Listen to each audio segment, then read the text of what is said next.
So, as you just heard, my name is Sama Bilbao León. I'm Director General of World Nuclear Association, and it is truly a pleasure to be here with all of you today to open the second part of our program, which is the Net Zero Nuclear Forum on financing the tripling of nuclear energy.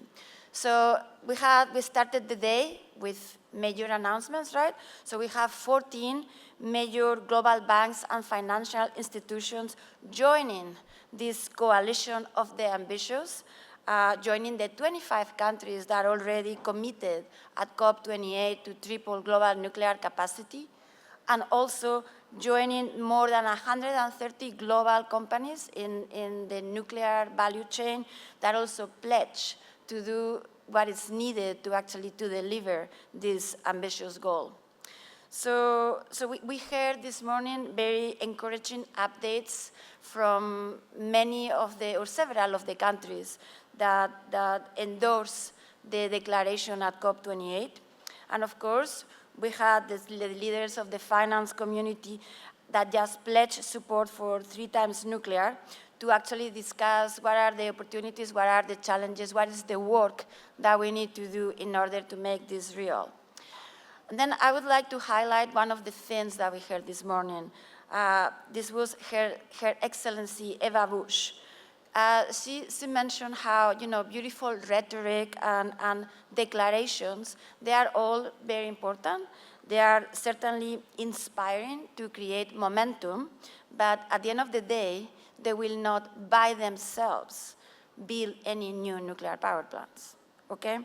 So really achieving that to triple global nuclear capacity by 2050 is going to require the commitment, and the ingenuity of course, yes, policymakers, the finance community, and of course the nuclear industry, as well as many others, to actually translate, first of all, come together, very importantly, and translate this ambition into action. So I think we have an afternoon full of very interesting conversations, and I think that these conversations are hopefully take us a step further into this action plan. But let me set the stage a little bit. I think it was a month ago, World Nuclear Association published the World Nuclear Performance Report. And in this report, we actually highlighted the excellent performance of the global nuclear fleet, that with essentially the same capacity, we have actually increased our output in the last year. So that tells you how well we are operating the current nuclear fleet. Not only that, how we are making the most of these essential 24/7 clean energy assets by moving forward with lifetime extensions to 60, 80, perhaps even 100 years operation of these units. We are working towards power upgrades. Lots of additional capacity and energy coming out of these units. And as you heard today, and of course you heard Friday, even restarting prematurely shut down reactors. So I think that you all heard the very excellent news from Constellation and Microsoft for TMI. And of course, we are all following very closely the progress on the restart of Palisades.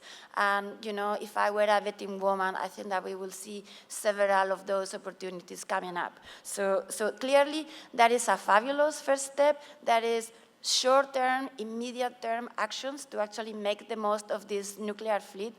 But I hate to tell you this, guys, that's not going to be enough, okay?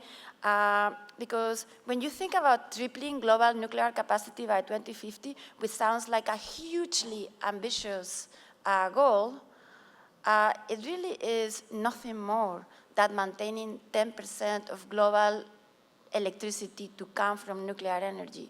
Yet it's incredibly ambitious because we have to deliver 1,000 gigawatts of new nuclear capacity by 2050. So yes, there is a number of reactors that are being built today. We have 64 reactors in 15 countries being built. And we have 20 more countries that are actually interested in moving forward with nuclear, putting in place the policies, the regulatory infrastructures that are needed to do that, and looking to the more experienced countries to get their support and their assistance.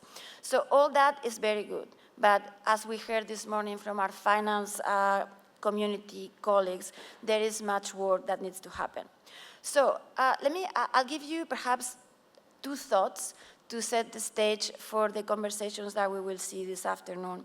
So our studies, and we've been doing quite a lot of work at World Nuclear Association on how to reduce the cost of new nuclear projects. And there is 4 key pieces of that puzzle.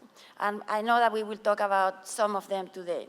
So number 1 is, of course, having investors that have the lowest financing costs. So we talk about that, right? So we need to make sure that we have people that are willing to provide nuclear projects the same affordable financing conditions as to other carbon-free energy sources. Second, that we discussed earlier also is allocating the financial risk to the parties in the entire project appropriately. So distributing this risk to those that can best bear it and manage it and carry it. So that is, again, a discussion that perhaps we will have today.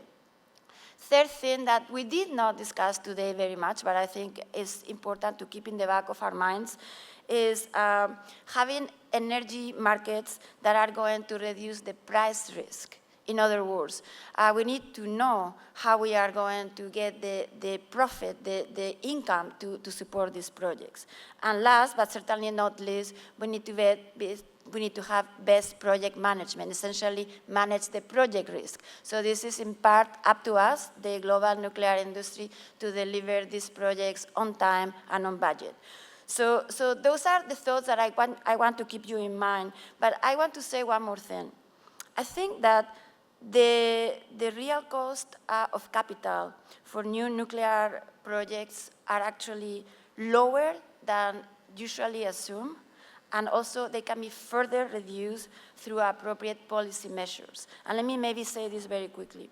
So they are lower than usually assumed because when we are looking at the returns of low carbon generation investments, we are seeing that very, very quickly those are completely decorrelated with systemic market risk. So we really need to move to an environment where we value those investments. So governments and energy regulators can really have a big impact to de-risking those. So now, let me just introduce the first panel by inviting all of you for the rest of the day to actually roll up your sleeves. So we are going to work here. We are going to take, and guided by this ambition that we saw this morning, from heads of state, from the finance community, from the leaders of all these countries that are looking forward to use nuclear energy. So let's focus on new financing and delivery models, the arguments for nuclear energy to access sustainable finance, and the talent and leadership that the industry needs to actually grow at the pace that is needed and to actually deliver on these promises. So with this, I just wish you a very enjoyable and fruitful afternoon. But also, again, please do roll up your sleeves. This is a team effort, and everybody needs to be engaged. So thank you very much.